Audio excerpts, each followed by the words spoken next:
You couldn't even see the Lorraine Motel from that location. He said, I came back with crime scene in about an hour, and the whole tree had been cut down, and I found out there was a cut down order sent out to the sanitation department early that day, but they were on strike, so they weren't going to cut it down. So, you know, it gets back to the show. We're going to start bringing some reality back to television that's not the kind of dysfunctional reality that's so popular these days. We're going to start, you should have gotten this in the 4th, 5th, or 6th grade. You didn't. I know you didn't, but here's what the rule is, and let's see if you can become good Americans because of it. Be brave, be honorable, be forthright, stand up, be counted.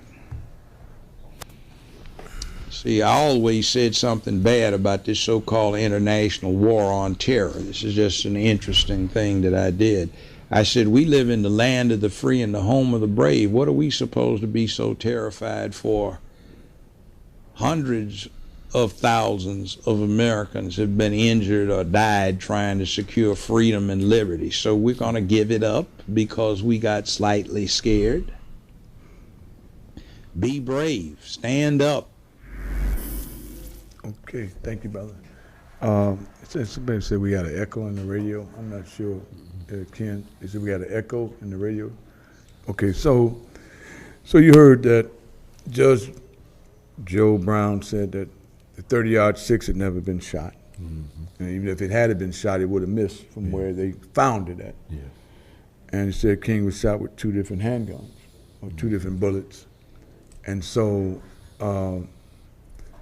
and said, well, why did they say 30-yard six?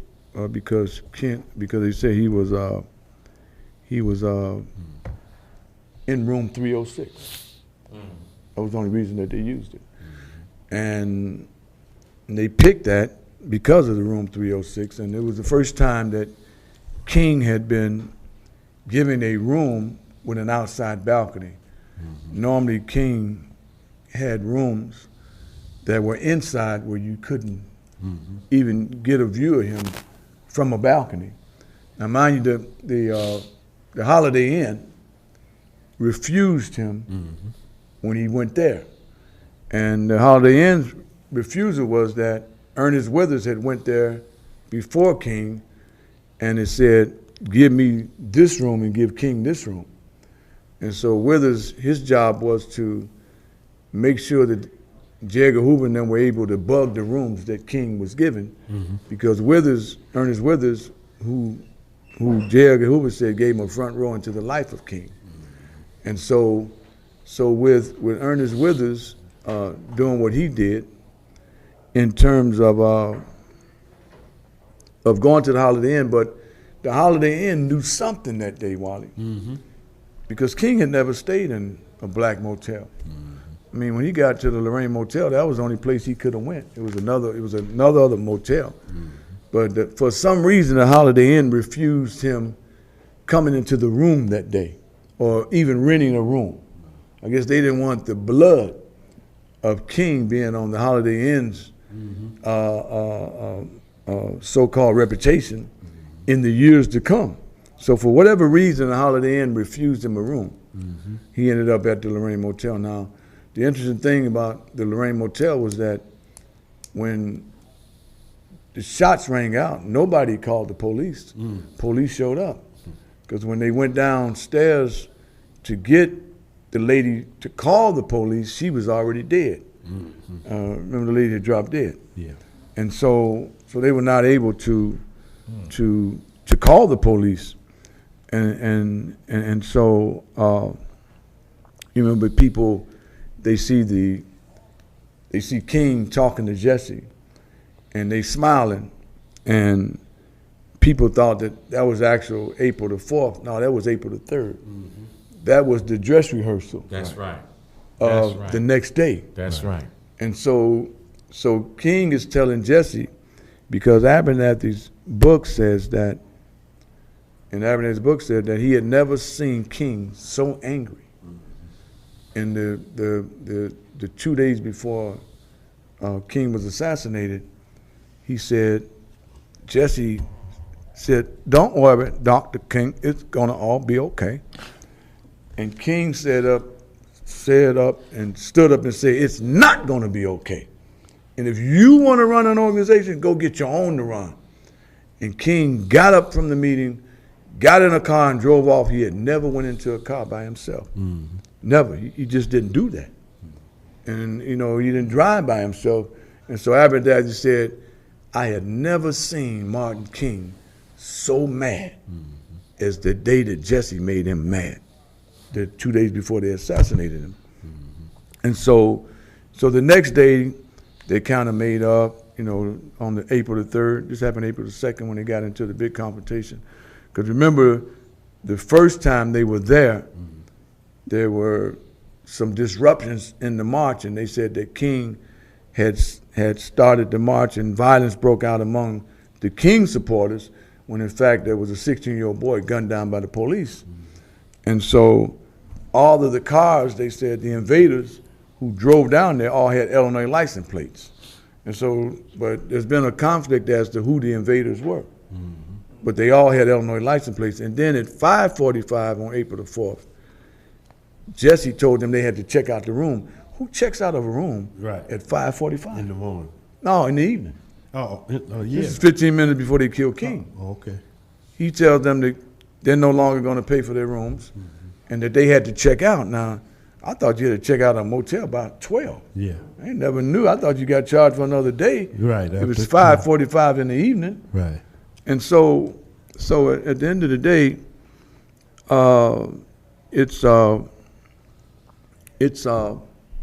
it's interesting, Wally, Red, and TC. Yes, sir. Because all y'all know that I worked with Steve Coakley on this for a long time. Yeah. And I was privy to the research that Steve did.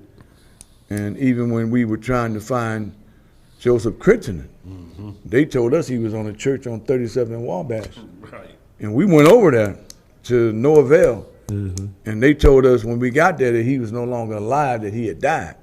This is back in the 90s. Right. We found out Crittenden just died a few years ago. Right. And we like, well, damn, how did that happen? Right. And so Crittenden, Memphis, Tennessee, Sammy Billy Cowles, Memphis, Tennessee, and who else was there? Ernest Withers from all three of them lived in Memphis. Now the shocking thing was, why did Billy Cowles have a room in the motel, but he never stayed there?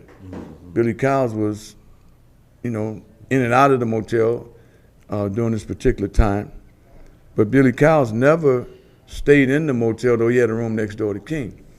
And so when April the 3rd came, and Jesse is talking to King, and Jesse is telling, King is telling Jesse when he comes to dinner to put a tie on.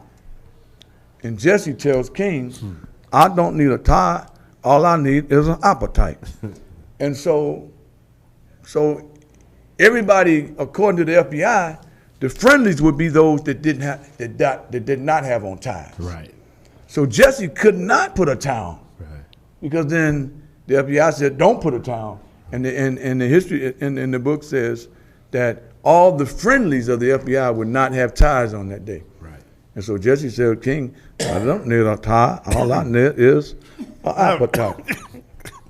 I don't need a tie to come to dinner." Right. And so they are basically making up because of the meeting where King rushes out of the meeting and tells Andrew Young, James Bevel, and Jesse that it's not going to be okay. It's not going to be okay. Right. And so, they had not done anything King had asked them to do. He asked them to make sure they had permits. They didn't do those. They didn't do anything. They didn't go to the city and get permits or anything. And so at the end of that, in terms of, if we fast forward to April the 4th, King is sick. He's literally don't feel well. And he has these last 3 or 4 days, Wally, he said he has a death angel on him. And he said this death angel won't leave. And so he was actually, you know, it was raining real hard, and they were speaking at the Masonic Masonic Order Church, whatever that church, the Masonic, what's the name of the church? It was Memphis Masonic Hall or something. And so it was raining real hard, and so Abernathy and Jesse left King at the motel, and they went to the Masonic Hall, and people were lined up outside in the rain. I mean, soaking rain, Wally. They were standing in line. And so when Abernathy got there, he called King on the phone and said, "You got to get up.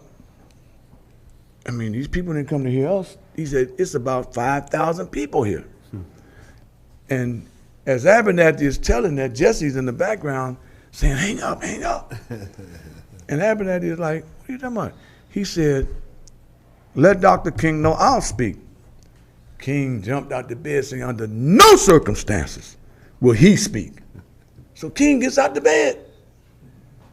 He gets out the bed. People are waiting on him. And he gets there sick. I mean, he's sick, brother. He's not feeling well at all. If you look at that speech, and at the end of that speech, you can see he collapses into Abernathy's arms. I mean, he literally falls into Abernathy's arms, turns his back to Jesse, and Abernathy catches him. Right. And so when you look at, you know, King gives his own eulogy. You know, everybody know that. Right.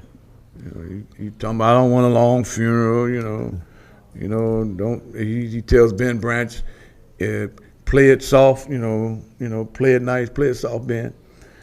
And so then, obviously, you know, the dreadful day on the 4th, you know, at 6:03, they say, or 6:01, he comes out on the balcony, and he's gunned down.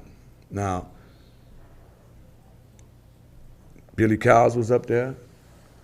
On the first floor was Andrew Young, James Bevel, and Jesse. Yeah.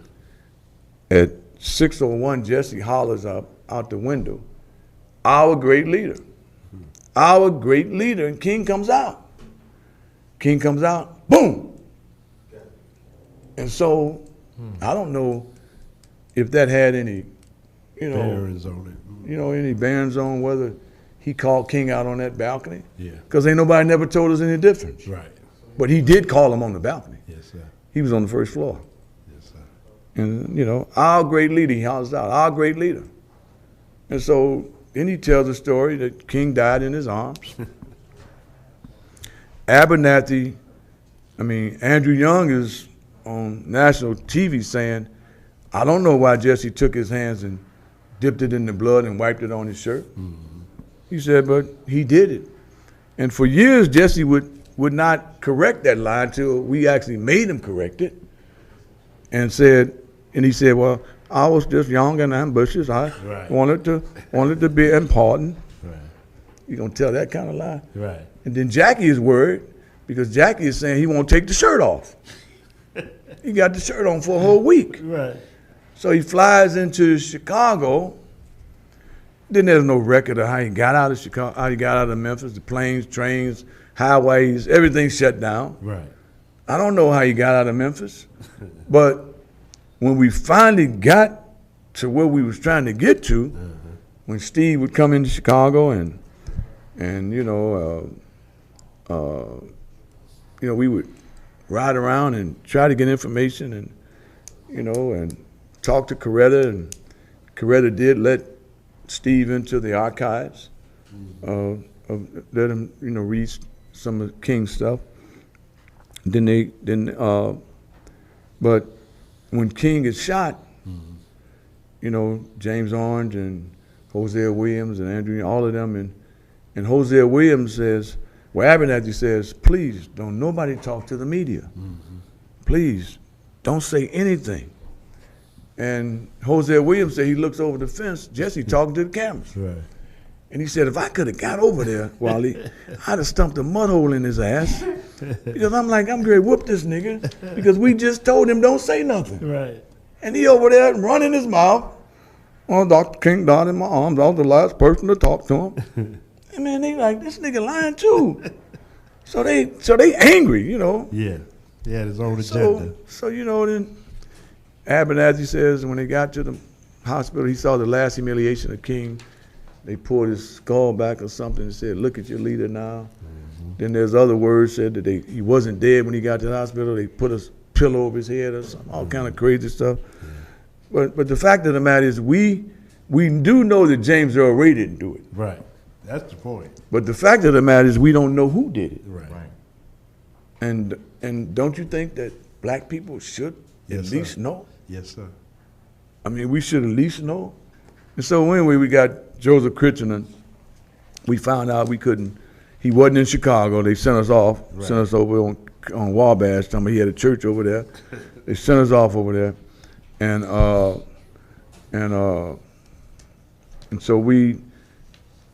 I didn't know. I just happened to be watching the news one day. It said Joseph Crittenden was killed in Memphis, Tennessee. Yeah. I'm like, damn. Ran over. I thought dude was dead in the 90s. What the hell going on? Right. So it's like, dude dies, 93 years old, devoted Army guy, grandfather, great-grandfather.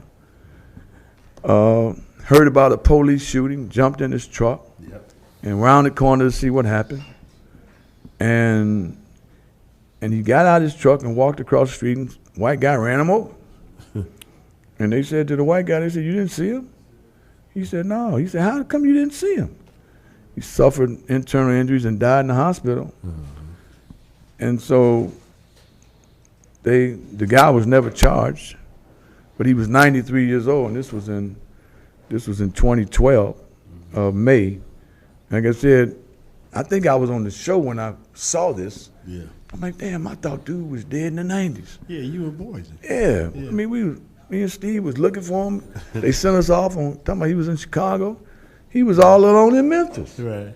Military guy. And come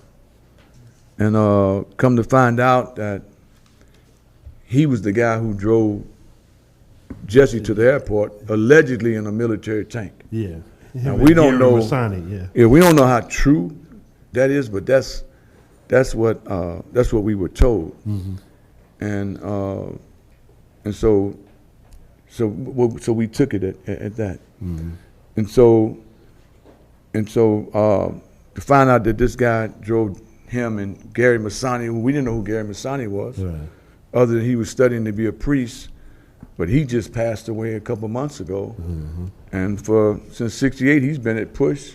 You know, every year we used to call and ask to speak to him, and they'd be like, transfer to his extension, but nobody knew who Gary Masani was. Right. And what was he doing on the 737? What was he doing in Memphis? And what was he doing on that jet that when they landed in Chicago, it was two pilots and I think a stewardess and Jesse and Masani. Mm-hmm. So, I mean, we didn't know. We had no idea in terms of how Gary Masani was in Chicago for 51 years and people didn't know who he was, but when he died, everybody knew him. You know, it was like people was like, Gary Masani passed, and I'm like, damn, we've been trying to talk to Gary Masani for 20 years, and we called Push, and they give us an extension, never answered, never called us back. Right. And so then when he died, everybody like, Gary Masani died. And we're like, well, damn, it is a Gary Masani. Right. You know, but at the end of the day, we didn't know. No, kept it hush. I mean, yeah. and so, you know, when he got out of Memphis and, you know, they look up and city was closed down. And everything was shut down, roads, highways, everything. Nothing had got out of Memphis that night. Yeah. But another person got out too, James Earl Ray. He went to England. So two of them actually got out. Right. James Earl Ray, well, they say he was there, but Judge Joe Brown said he wasn't there. Right. But allegedly he was in England. So I don't know if he left the day before, or I don't know, Wally. I mean, them things have never been answered. But he was in England. Yes, sir. And so, but you remember the King family went to him on his deathbed, and they said they understood that he did not kill their father. Coretta and her children went to see him before he died. And they said, we just wanted to let you know before you died that we know you didn't do it. Yes, sir. And so the question is, we still don't know who did it. And so we celebrate King and celebrate his birthday, and Negroes gonna have breakfasts Friday or Monday, and Push gonna have one, and nobody's still gonna answer the question, Right. well, do we know who killed Martin King? We ride up and down King Drive, and in over 1,000 cities in America, and we still don't know who killed him, and the man changed policy for black people. Yes, sir. And so when you look at the fact that we still don't know, and people say, well, the Jewish people still drumming up charges on folks at 110 years old. I mean, guy they rolled into that was on an IV in the hospital. They rolled him in the bed, and they rolled him in the courtroom in the bed. Right. And you going to jail. Right. And so, but I don't know, Wally, is that a reflection on the leadership or the lack of leadership? I mean, I don't know. Somebody tell me. All above. But anyway, I mean, I really don't know, brother. With all the black people in all these different offices, Yeah.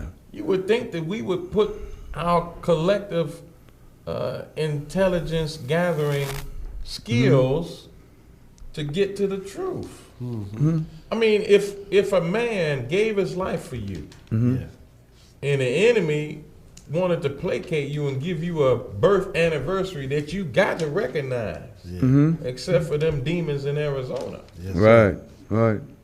You would think, but it says again how we don't value truth. We really just don't. value We really the don't. truth. We really don't. Yes. And we're afraid to go up against our enemies. We Yes, are. sir. I mean, in terms of Not the King, master. we still don't know who killed him. Yes, sir. We do know James Earl Ray didn't do it. Yes, sir. And what would the man say today if he came back here and he saw all of this division and he saw us? King was a Republican. He wasn't a Democrat. Wow.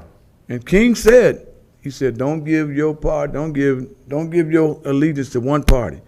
He said, make both of them come and earn your vote. Yes, sir. He said, matter of fact, split your vote among both of them. Right. Did He said, you that way tell- it allows you to stay at the table. Did you tell Jesse and Al Sharpton that? Oh, man, part of the scheme in '84 was to run Jesse for president and run him in '88, and then take the civil rights movement and dump it into the Democratic Party. And for the last 30-something years, niggas been stuck right there Yes, sir. because of him. Yeah.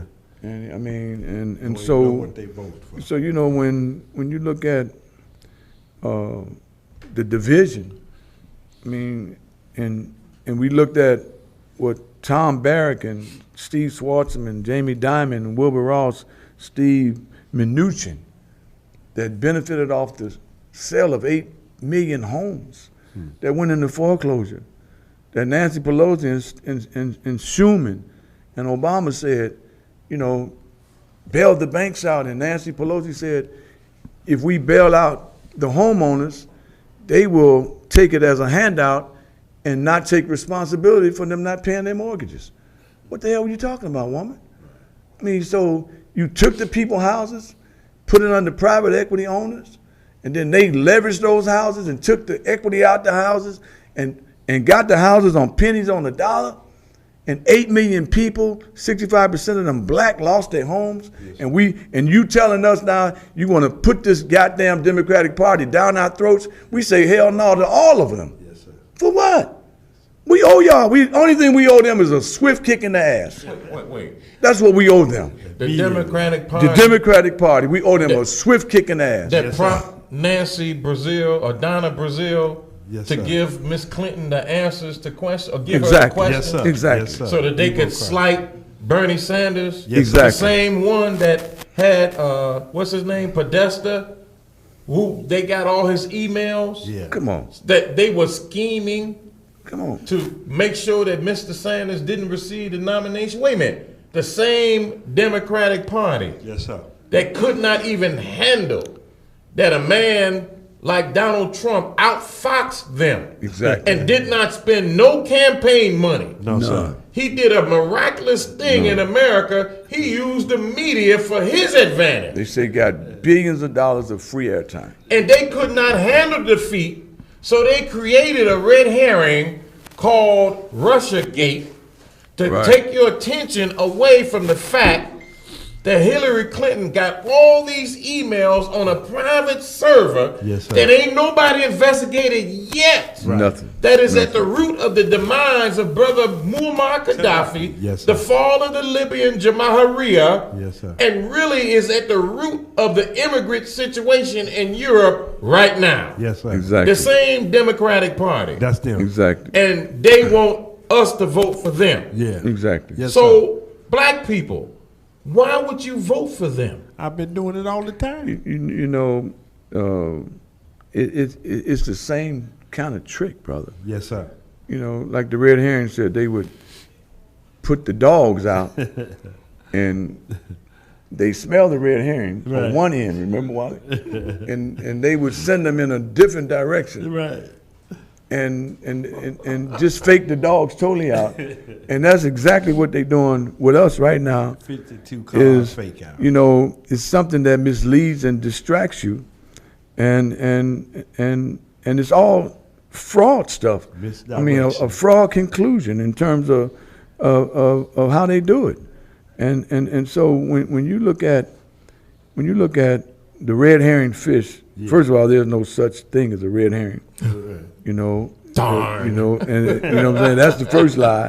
Dog show. And so they would you know they would fake you out, Yeah. and you would go down that road Misdirection. misdirected and acting like, you know, well damn, what the hell happened? and we still falling Yes, sir. for that nonsense, man. The banana in the tailpipe. Yeah, I mean, we still sitting around waiting on them to do right when they not gonna ever do right. No.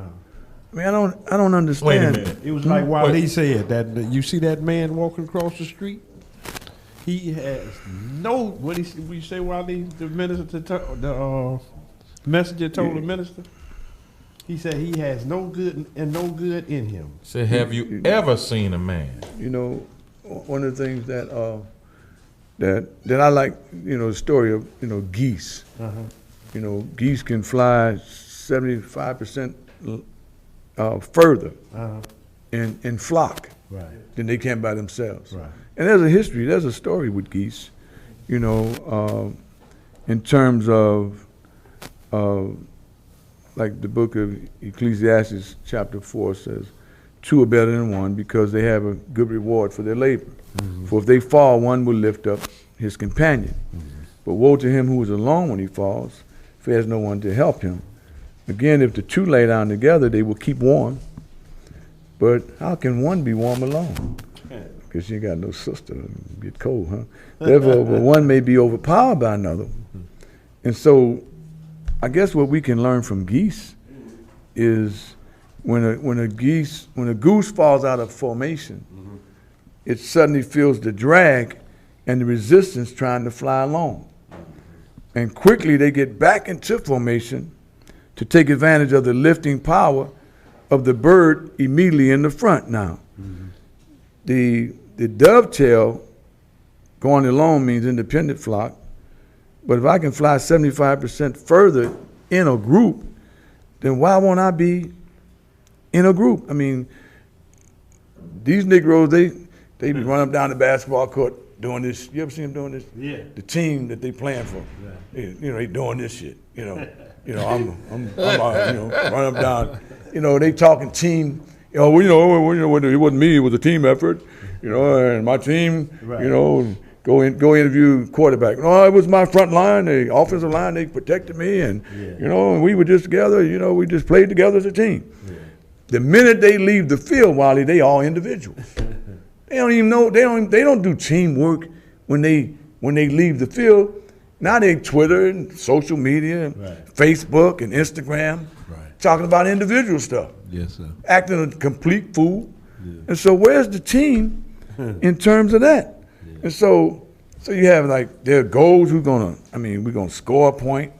We're gonna help the team win a championship. Right now, the Super Bowl football. Negroes talking about this damn All-Star game in Chicago, and you ain't gonna make a goddamn dime. No. Doing nothing. Where you gonna make some money at? Well, it's gonna be billions of dollars spent down there, and you ain't gonna make nothing. I mean, think about it. I mean, what kind of money you gonna make? I heard that Dwayne Wade got 72 rooms at the Hyatt. I mean, 72 rooms. I mean, can you imagine? He ain't gonna be on Stony Island. They downtown at the Hyatt. Yes, sir. 72 rooms. They say every hotel downtown is sold out. Yes, sir. Every last one of them is sold out. And rooms are like $500 to $1,000 a night. Yes, sir. Now, you got to know niggas going to be getting shot. Yeah. They going to be some fighting. They may be shooting in a couple of those places they hanging out in. You know that.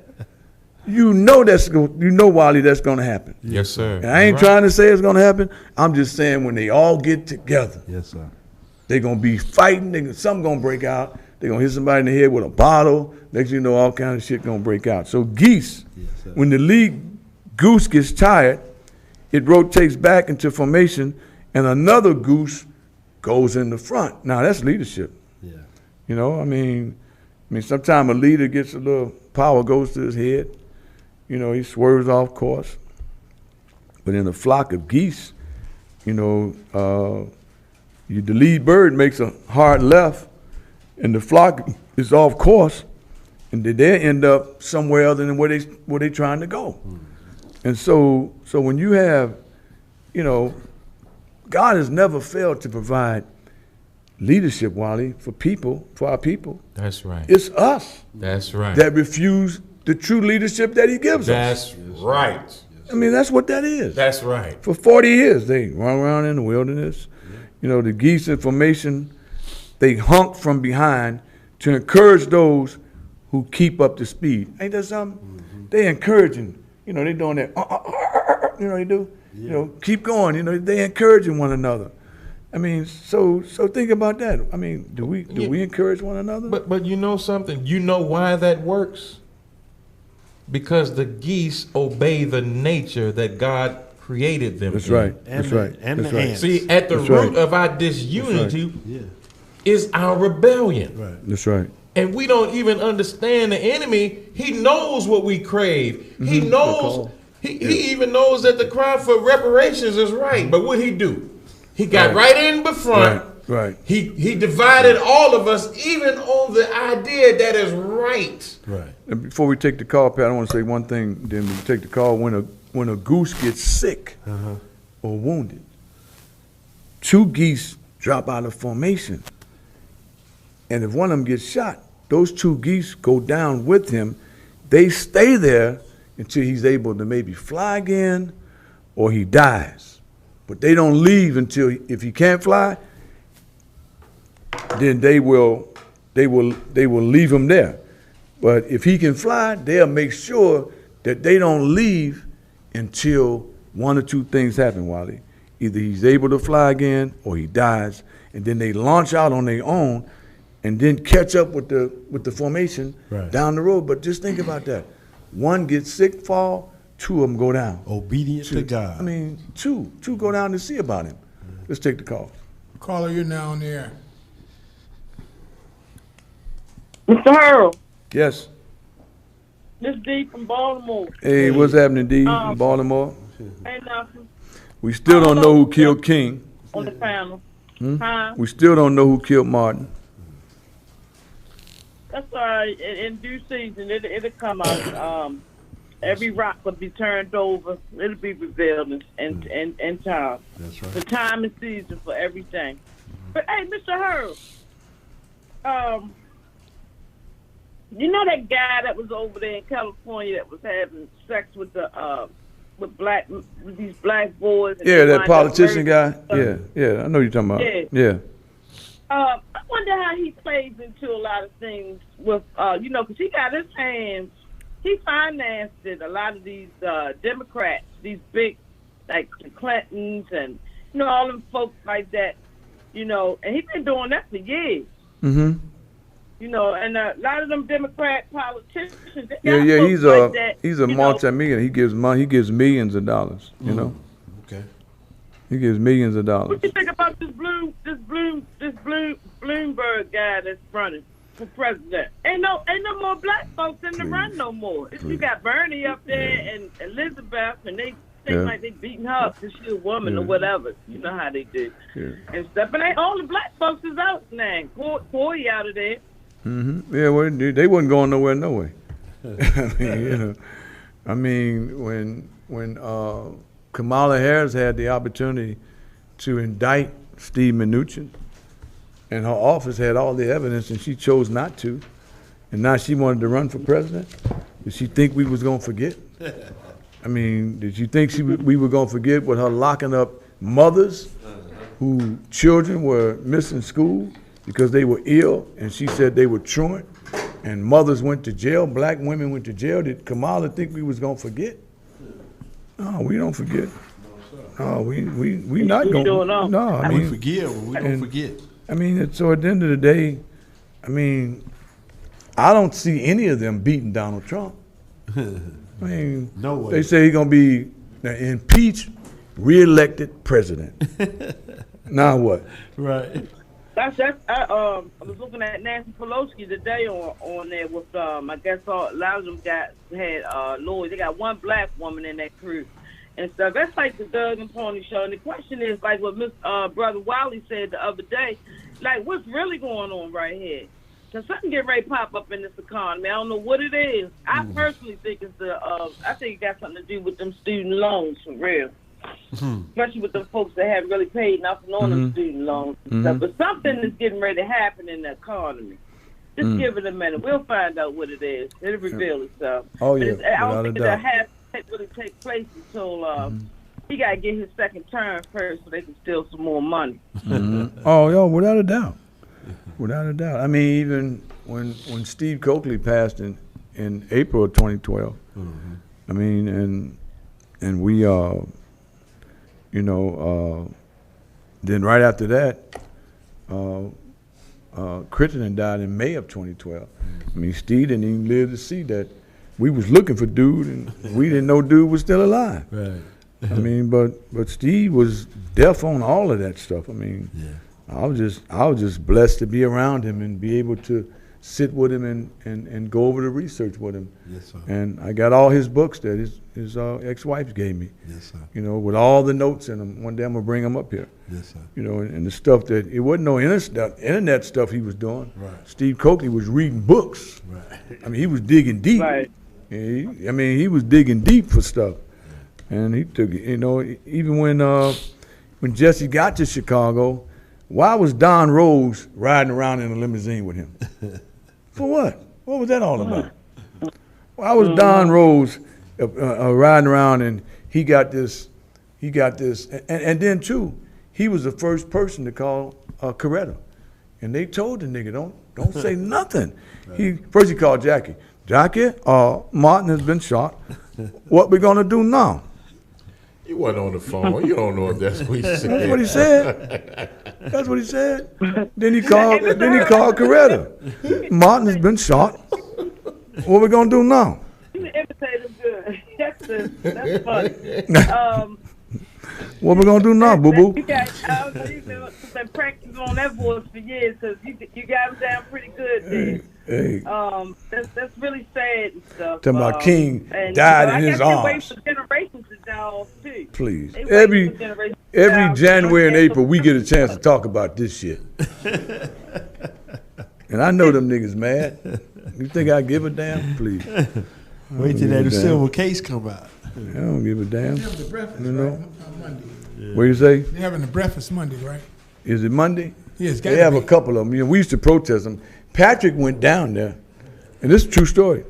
Patrick is our engineer and creative artist. Patrick went producer. down there and filmed them. Yeah. Patrick, do you have the film? You got it. When you gave the funeral, What year was that, Patrick? That was the year that Harold Ford Jr. spoke. Remember? And that's Harold Ford Jr. is kin to Spencer Leak's wife. and Harold Ford was a congressman out of Tennessee, and Harold Ford Jr. stood up and said, "I've been dying to meet Richard Daley." He said, "Ever since I've been a little boy, I wanted to meet Mayor Daley." And he said, "I hope and pray that there are other little Richie Daleys that come behind you." And we looking at this Negro like, what the hell did this nigga just say? And all of them sitting at the table, biscuits and syrup coming out the side of their mouth. You know, they just having a good time. You know, and they gonna have some speaker that come, and that speaker ain't gonna tell the truth about nothing. No. You know, I mean, what they gonna say? You know, Right. at the end of the day, what they gonna say? But like I said, Harold Ford Jr. said, "I pray and hope that other little Richie Daleys come after you." So that meant Wally, he was like hoping that a dynasty. He already had a dynasty. His daddy was 22 years. He was 22 years. I guess he wanted the son. He wanted the son to come in and take. But the son is now farming in where's that? Montana. In Montana. He got a Cattle farm. A cattle farm. So he's up there with Bill Curtis, huh? He up there with them. Yeah, he got a cattle farm. Okay. And so they got him out of Chicago. But you know, Jackie said she was worried about Jesse wouldn't take that shirt off. And you know, and Abernathy, whenever he was sitting there, and Abernathy opened up the book, I think to Exodus, and said that he started reading and said, "Don't go to your right, don't go to your left, stay on the land." And he said, so they didn't move. You know, they wanted to regroup and try to figure out where they were going. And Jesse on TV, talking about King died in his arms. And they looking at this nigga, what this nigga talking about? You don't know. We got Hey, some call. D, Yeah, hey, D. D, we love you. Keep calling us, okay? You done made the line slide up, so we finna take this next call, okay? All right, go ahead. Wait. Okay, Thank D, you. thank you. Thank you. Caller, you're now on the air. Good afternoon, gentlemen. Good afternoon, Hey, sir. sir, how you doing? Hello. Yes, go ahead. Hey, I just want to speak. You hear? I'm coming through loud and clear. Yes, sir. Yes, sir. I just want to speak a few minutes on that fire going on in Australia. Okay. You know, they trying to rescue all the animals. Mm-hmm. You know what I mean? Which is good because the animals can't really fend for themselves. But I'm thinking back how they genocided all the Aboriginal people and didn't think none of they didn't have no consciousness about killing those people. But for the animals, it just goes to show you they nature. They love animals, but they hate black folks. Oh, they love You know, dogs. same thing. Huh? Dog. Yeah, dogs are the new dogs are the new love of their life. Yeah, man's best friend. Yeah, yeah. And so this their nature. You know, us black folks ought to take a look at that. You know, we don't really. You know, we don't like what's going on. It's not good that it's happening over there, but we got to look at they don't really believe in a God of justice and none of that kind of stuff. No. And so we got to see the way it looks to me is like the supreme leaders raining down terror on that part of the world. And we look up, and it might be happening here in America. You know, I mean, for all the things that they done to the original people over here and us and the whole mess of it. But see, one thing I'm worried about. Remember back in the 70s, late 70s and 80s when they used to flood down south? And mostly flooded in the areas that the white people lived in. The black folks who lived right across the way, it didn't flood over there. See, now when it floods everywhere, you know, because we black people back in the days, we had some sense of decency about ourselves. We was obedient. You know, Right. Right. Well, you know what? Yeah, so, I don't give a damn what's happening in Australia, to be honest with you. yeah, I'm just saying it's an I could example care that less. they can Yes, have sir. over here. Mhm. No, I But see, I'm understand. trying to say, what I'm trying to say, when it used to flood over here. Oh, back in you the talk. 70s and Okay. 80s, Okay. I it got would what you're flood. saying. Okay. It would flood over in the white area. Yes, sir. But see, we as a people, we got so busy trying to be like them. We don't have no morals. We kill each other. That's what I'm saying. Abortions, not a flood. We got enough not a flood problems. is happening. Yeah. Right. They moved in the suburbs. And they moved in here, and we moved to the suburbs. Now we getting rained out. Yeah, I agree. But see, now, if we change as a people, it's a Bible scripture, turn from your wicked ways. I ain't gonna say we ain't got time. But anyway, we too busy. We too busy trying to be like them, and so all the tragedies and everything that's happening to us too. So, because we don't want, like, we were godly people. You know, their nature wasn't about God. Their nature was the devil. About See, now money. It's about money. Most of us came just like the devil. You know what I mean? And so I'm gonna let you go, cause I know All right. some other Thank people. All right, thank you, brother. Next caller. Next caller. Caller, you on the air? Oh, okay. Lines are still open. Okay, Harold, we free. Yeah, so, like I said, respect my brothers, but shit. Goddamn Well, he was shit going on talking. there. He was talking about Australia and the Aborigines. Yeah, I understand. But yeah. but how do we know, Harold, when you do the lineage? You know, and we wonder, when you look at the Indians were very dark-skinned people. And the Australians, nobody talk about that, but did the Africans or the original man, black, Africa to Australia to North America, that mixed with the Chinese that created the Indians, because you don't know, and they dominated America until they told us that Christopher Columbus was the one that discovered America. And so, you know, at what point do we really sit down and do a real thorough history of the world?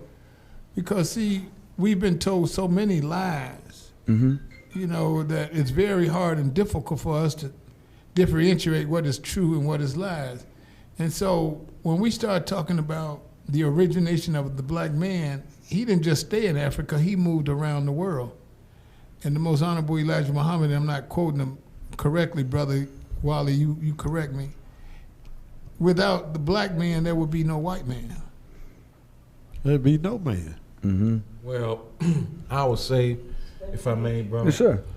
You know, to my people who are listening, and the questions that brother raised are excellent questions.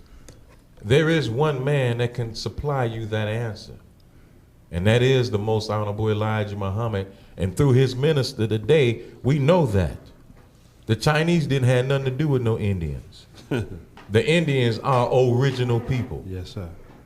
Original means first. Chinese come as a result of what you call today genetic engineering. They were the last people who were genetically engineered.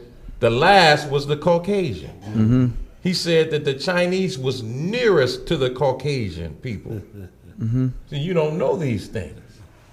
But if you want to know world history absent a lie, then I would advise you to consult the Most Honorable Elijah Muhammad and his minister. Because what God revealed to him is the truth. And you can't argue with it. All their scientists, all their engineers, all their chemists, all of them bear witness to the truth. Even the ones in what you call ancient days, Darwin, he told you that dark was dominant and light was recessive. You thought he was talking about what? Beings? No, he's talking about human beings. See, so we gotta, see, these are the things that I think we need to understand today. And I have to say this with all due respect. If you think that your history of what you accomplished as a slave in America is enough to get you up, that's why you are where you are. You're going to have to go to the root of civilization and know who you are. We didn't just get here. We are direct descendants of the originator of the heavens and the earth. And I know they made you think that niggas ain't nothing. I know that. But there's a reason why he wanted you to think like that about yourself. He could never rule you if you knew who you were. And even today, you want to espouse a little knowledge, you know, you just like hanging out with the moon. The moon has some magnetic attraction power, and it can pull the water that's in the earth up, but only to the height of grass. You call it dew. Only the sun has the power to take water from the earth and draw it up in a mist that's hardly detectable to the naked eye and make it run into the winds and the currents of the earth. And then that sun can make that current become a cloud, and that cloud can distill pure water back to the earth regarding respect to the temperature, either ice, hail, or snow. You all keep hanging out with the moonlight.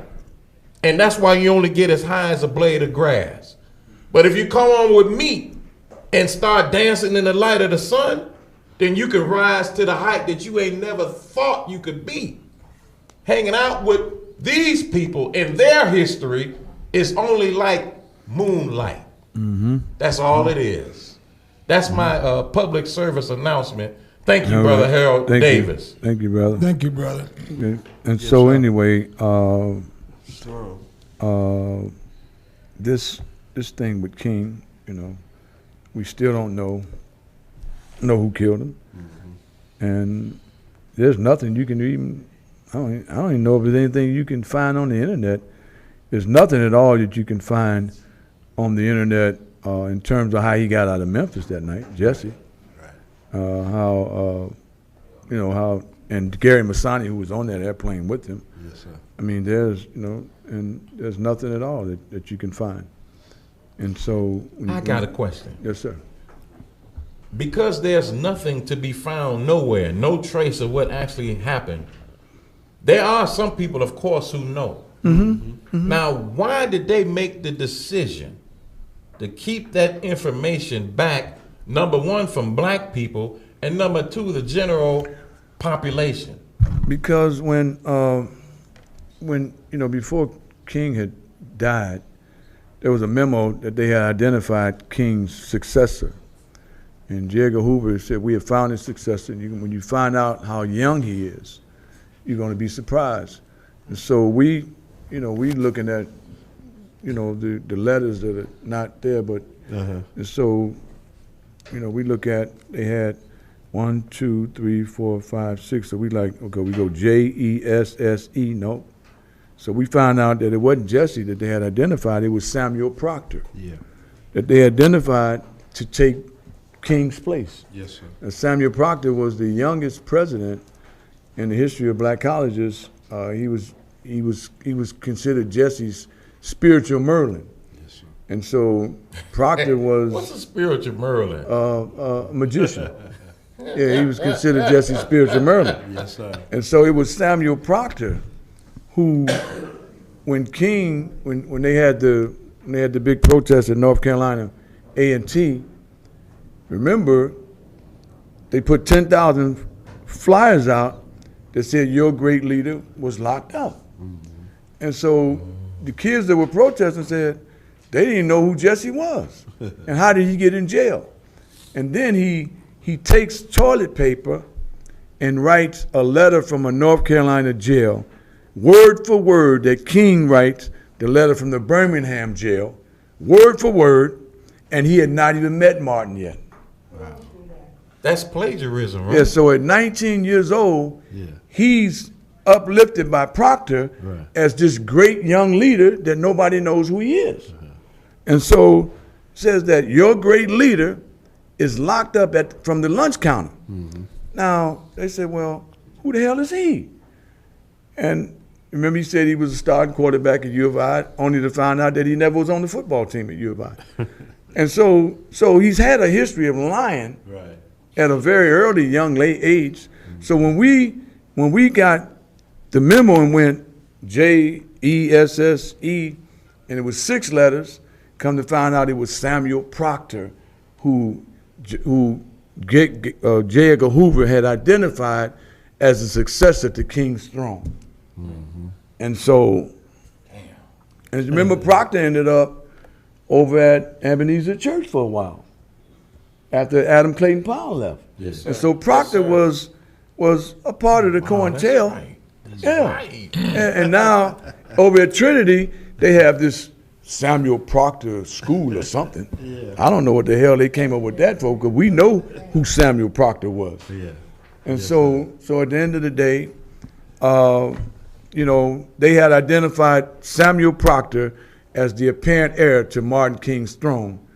And because Proctor was considered, and this is history, Jesse's spiritual Merlin, and Proctor was the one that sent Jesse to the camp where Andrew Young welcomed him in, because King said 2 days before he died, he said, "Damn, Abernathy, where did the nigga even come from?" He said, "I don't even know where he came from." And Andrew Young said, I brought him in, and Andrew Young said, "You remember King? He was at the end of the line, and I brought him all the way in the front." And I said, "This is Jesse Jackson." But all of that history, brother, people don't even know. No, sir. They don't even know. But we're gonna finish tomorrow. Thank you, sir. brother. Good luck. Samuel Proctor Yes, sir. was the apparent heir that they identified to take Martin King's place. They meaning Don't forget to J. call him Edgar J. Hoover. Edgar Hoover. Call tomorrow, ladies. Call and gentlemen. tomorrow. They identified him. They said, and I'm gonna bring the memo. It said, and when King dies, and he will die soon, That's right. we have identified his successor. You're gonna be surprised how young he is. Thank you, brother. Well, see, King was 39, Proctor was 35. What are you talking about how young he was? COINTELPRO. Yeah, come on. That's it. Well, that's it for us. Undisputed, untold, uncut, uncensored, unbought, unapologetic, straightforward, down the middle. But naked truth, we say the things most you're afraid to think about or dream about. Liberation without continuation of the miseducation, misinformation to the black man and black woman. Down with the accommodators up the liberators. You know, it was Dwight McGee's mama, who was, Dwight McGee gonna probably call me, who was babysitting the Jackson kids when they went to the airport and got Jesse off that flight. It was Dwight McKee's mother who was babysitting. I know they're gonna call me and say, "Why you say that?" Because I know it. Because how you know? Because it's in the history books. Y'all go find it. We see you tomorrow at 2:00.